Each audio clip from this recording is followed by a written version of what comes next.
bona tarda. Avui hem entrat a l'hivern, aquesta tarda, cap allà a les 4 i poc, diumenge 21 de desembre del 2025. I bé, solstici, el solstici vol dir que el sol està quiet. I són uns dies en què el sol sembla que es quede quiet, que es quede parat, com si no hagués d'avançar cap a guanyar llum, i això dura 3 dies, és a dir, el dia ja fa uns quants dies que s'ha anat a la tarda vespre s'ha anat allargant, és a dir, cada dia es pon una miqueta més tard al sol, des del dia 10-12, allò que diuen per Santa Llúcia, un pas de puça, però en canvi el dia encara era curt, fins ara, encara és curt, perquè al matí encara anava sortint tard el sol.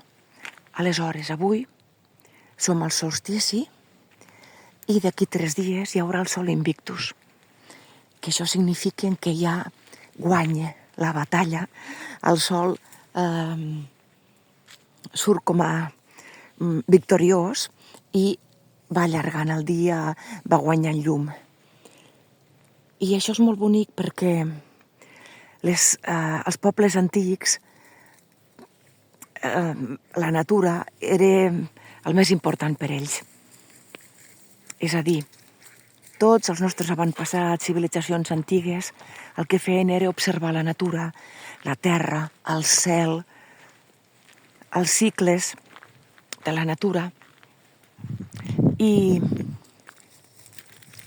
les religions han anat agafant tots aquests elements de natura, també de l'astronomia, i ho han anat interpretant per anar construint el que són els déus i les religions. I han anat passant aquests patrons d'una religió a una altra. Aleshores, en el cristianisme es diu que Jesús va néixer el dia 25 de desembre. En les civilitzacions antigues, en la mitologia i tal, es deia que el 21-22 de desembre, amb el solstici, quan el sol queda quiet, com si quedés parat i no avancés, al cap de 3 dies és quan ja el sol invictus, ja, com deia abans, guanya llum. És a dir, es queda quiet, és com si es quedés mort i al tercer dia ressuscita, guanya llum. Llavors, al tercer dia neix la llum nova, neix l'esperança, neix Jesús. I altres religions també hi han posat en aquesta data, en el 25 de desembre, que ha nascut el seu profeta. Altres religions també.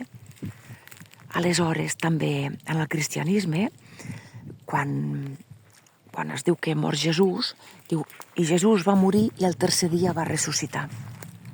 Doncs com el sol, que el sol queda quiet, com si es morís, i el tercer dia comença a guanyar llum, ressuscita.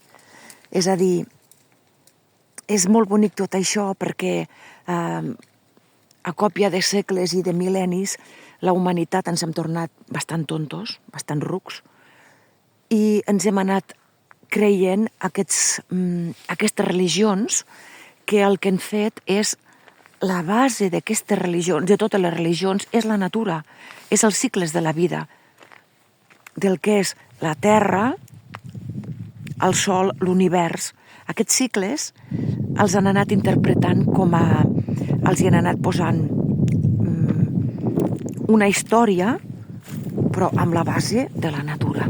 Després també amb el que són, parlant dels cicles de la natura i les feines, no?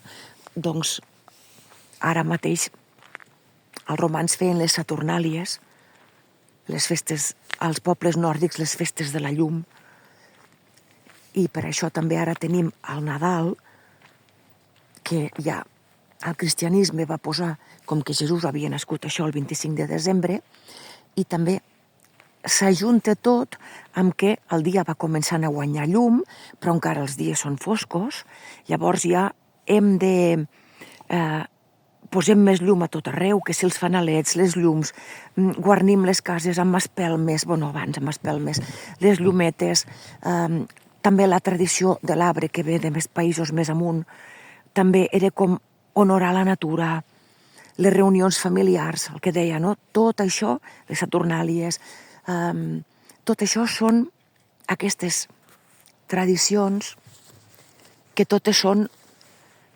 meravelloses, precioses, perquè venen del més bàsic que tenim, que és la terra, els ritmes de la vida, els ritmes de la natura, i a través d'aquí s'han anat bastint unes històries que ens han portat a les religions i bé, ens hem anat aborregant una mica creient en un Déu, quin sigui, Llavors, que existeix un Déu? Bé, això jo no ho sé.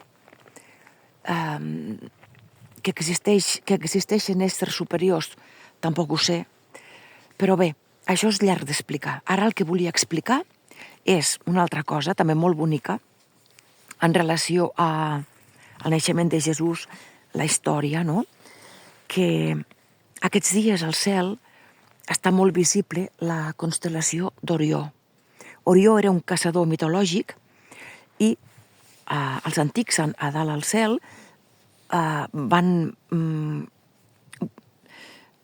localitzar un grup d'estrelles que van imaginar que era Bé, li van donar la forma, van anar buscant de manera que és la constel·lació d'Orió, i hi ha 3 estrelles molt brillants que són el cinturó d'Orió. Després també del cinturó d'Orió pengen unes estrelles, que és l'espasa, tirant amunt doncs es veuen els braços, no?, també.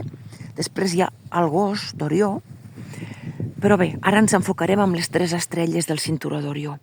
Doncs aquests dies d'hivern està molt visible i bastant baixa la constel·lació, i és molt bonic també aquest relat, i és que les 3 estrelles simbolitzen els 3 reis que van anar a adorar el nen Jesús quan va néixer, i és a dir, a partir d'avui, 21 de desembre, que hi ha el solstici, de vegades és el 21, de vegades el 22, no? Però és ara, i el tercer dia, que és quan el sol guanya llum, el sol invictus, el tercer dia, que ja és el dia de Nadal.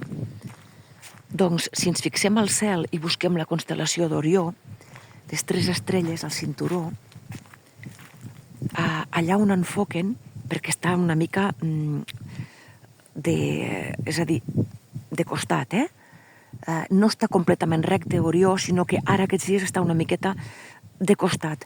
I busqueu les 3 estrelles, perquè es veuen 3 estrelles juntes cap a l'est. Llavors, mireu-les en línia recta tirant avall.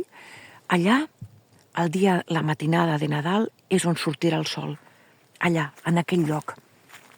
És a dir, els 3 reis, les 3 estrelles, van en busca de la llum, del Déu, del naixement de l'infant Jesús, que és el naixement de la llum, del sol, que neix aquell dia, el dia de Nadal. Per allà on enfoquen les 3 estrelles, allà sortirà el sol aquell dia, i això es pot veure a tot arreu. És a dir, l'any passat ho vam mirar a casa, amb el Pol vam dir, mira, exactament aquella nit vam buscar les 3 estrelles d'Orió, del cinturó, i mira, allà situes una línia imaginària fins que toqui el terra. Allà en aquell punt sortirà el sol demà al matí, i allà surt el sol. I bé, tot això és molt bonic. Després també hi ha molta mitologia i coses que m'agradaria explicar, però ja ho faré en un altre moment. Avui, bàsicament, era això, parlar de que comença l'hivern, i l'hivern és necessari. És necessari el fred, és necessari el recolliment, la introspecció, per tenir més temps de quedar-se a casa, de pensar, d'estar amb un mateix, amb la família, de deixar que la natura descansi, que els cicles s'adormin una mica per després renéixer. I bé, és qüestió de viure cada moment amb ganes i amb el que toque a cada moment. I tant de bo ens fixéssim més en la natura com feien els antics, i amb els cicles de la vida, els cicles de la feina, del treball, el que és a la natura. i en el cel i en l'astrologia, tant de bo, l'astronomia i l'astrologia, tant de bo ens hi fixéssim més, perquè realment és meravellós i és molt enriquidor. I en canvi avui en dia estem fixats en foteses. Black? Anem? Maco. Ja anirem cap a caseta, Vinga, bon hivern per tothom.